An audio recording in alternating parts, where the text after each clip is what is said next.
अस्सलाम वालेकुम। आज हमारा इंग्लिश कोर्स का थर्ड लेक्चर है जिसमें हम देखेंगे टेंसेस के बारे में। टेंसेस कितनी तरह के होते हैं और इनका इस्तेमाल इंग्लिश स्पीकिंग में कितना अहम है। ज़ाहिर सी बात है, इंग्लिश स्पीकिंग में इनका किरदार बहुत ज़्यादा है। फॉर एग्ज़ाम्पल, अगर हमने कोई बात पास्ट में करनी है तो कौन सी फॉर्म्स यूज़ होगी, कौन सा वर्ब यूज़ होंगे, और अगर हमने कोई बात प्रेजेंट में करनी है तो कौन से वर्ब यूज़ होंगे और कौन सी फॉर्म ऑफ वर्ब यूज़ होगी। अगर कोई बात हमने फ्यूचर में करनी है, अगर हम कोई भी बात ऐसी करेंगे कि जो पास्ट और फ्यूचर को मिक्स कर देगी तो उस बात का कोई भी मीनिंग नहीं होगा। अगर हम कोई बात करना चाहते हैं तो वो पास्ट में है या फ्यूचर में, ये बात जब तक क्लियर नहीं होगी तो हम अपने सेंटेंस को कंप्लीट नहीं कर सकते। इसलिए अपने सेंटेंस को कंप्लीट करने के लिए बहुत ज़रूरी है कि हमें टेंसेस के बारे में नाउ हाउ होनी चाहिए। फ़र्स्ट ऑफ ऑल मैं टेंसेस के बारे में कहना चाहूँगा। टेंस लफ्ज़ी मतलब जिसका है ज़माना। टेंस का लफ्ज़ी मतलब ज़माना होता है। तीन तरह के टेंस होते हैं: present tense, past tense and future tense. अगर हम बात करें प्रेजेंट टेंस की, इसके आखिर में जो उर्दू फ़िक्रात होते हैं उसमें ता है, ती है, ते हैं वगैरह आता है। और इंग्लिश में वर्ब की फर्स्ट फॉर्म यूज़ होती है और प्लस एस या ई एस का इजाफा करते हैं। अगर हम पास्ट इंडेफिनिट की बात करें, इसमें आखिर में अलिफ ये वर्ड ये आता है जिसमें वर्ब की दूसरी फॉर्म यूज़ होती है। और अगर हम फ्यूचर इंडेफिनिट टेंस की बात करें तो इसमें वर्ब की फर्स्ट फॉर्म यूज़ होगी और आखिर में उर्दू फ़िक्रात के आखिर में होगा, होगी, होगे वगैरह आएगा।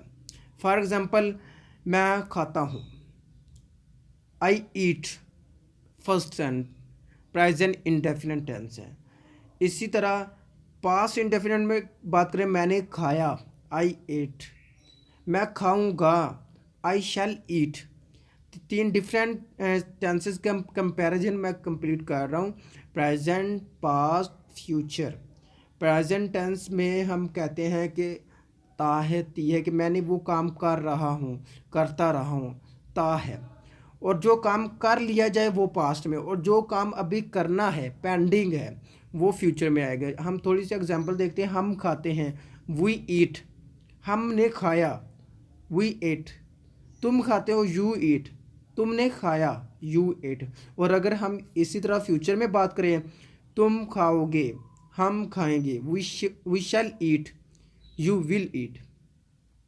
और इसी तरह क्या मैं खाना खाता हूँ, नेगेटिव और इंटेरोगेटिव की बात कर लेते हैं। नेगेटिव, मैं नहीं खाता हूँ, आई डू नॉट।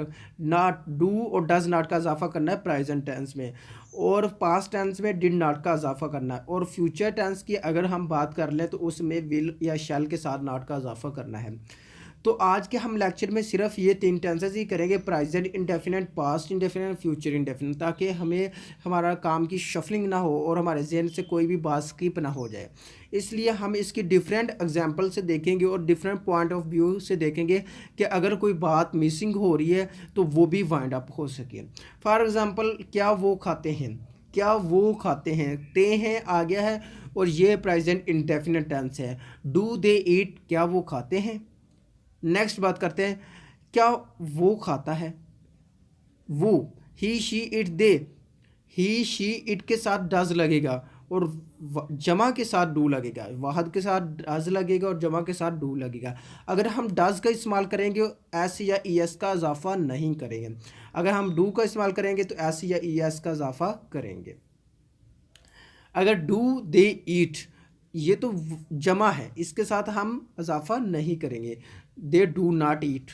अगर डज है तो फिर भी नहीं करेंगे क्योंकि डज का जो फॉर्म का ई एस है वो डू के साथ आ गया। ठीक है, तो क्या मैं खाना खाता हूँ, डू आई ईट। क्या हम खाना खाते हैं, डू वी ईट। क्या तुम खाते हो, डू यू ईट। क्या वो खाता है, does he eat.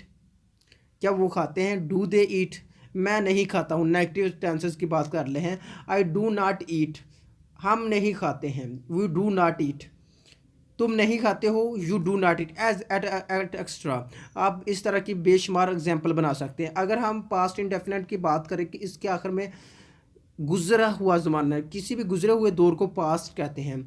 For example, मैंने खाना खाया, मतलब खाना खा चुका है। मैंने खाना नहीं खाया, तो मतलब खाना, ये पास्ट में बात कर रहे हैं। क्या मैंने खाना खाया, ये मैं अपने आप से पूछ रहा, क्या मैंने खाना खाया, क्या हमने खाना खाया, क्या तुमने खाना खाया, क्या उसने खाना खाया। डू दे ईट, क्या उन्होंने खाना खाया। डिड शी ईट, क्या उसने खाना खाया। क्या तुमने खाना खाया, डिड यू ईट।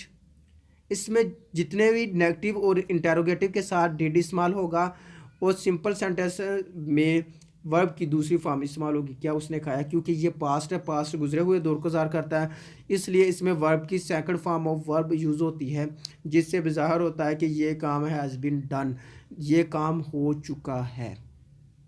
ये है पास्ट। और अगर हम फ्यूचर की बात करें, फ्यूचर सेंटेंसेस में विल या शैल इस्तेमाल होगा, आई और वी के साथ शैल इस्तेमाल होगा, और बाकी जितने भी है ही, शी, इट, दे के साथ विल इस्तेमाल होगा। मैं खाऊंगा, यानी कि ये खाना खाने वाला है, फ्यूचर में काम पेंडिंग है, जितने भी काम पेंडिंग होंगे वो फ्यूचर में आएंगे। आई शैल ईट, मैं खाना खाऊंगा।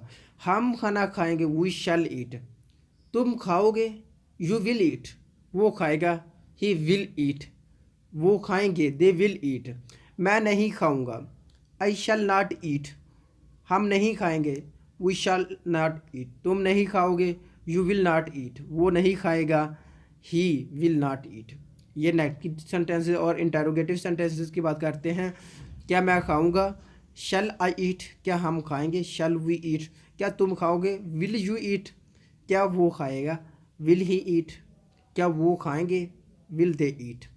वो, ये थे प्रेजेंट, पास्ट और फ्यूचर की बातें। ओवरव्यू कर लेते हैं। प्रेजेंट फ़िलहाल को कहते हैं, जो दौर गुज़र रहा हो, और जो दौर गुजर गया हो उसको पास्ट कहते हो, और आने वाले दौर को फ्यूचर कहते हैं। इनकी हमने तीनों सेंटेंसेस की डिफरेंट एग्जांपल से आज देखा है। नेक्स्ट लेक्चर में हम देखेंगे present continuous, past continuous tense and future continuous.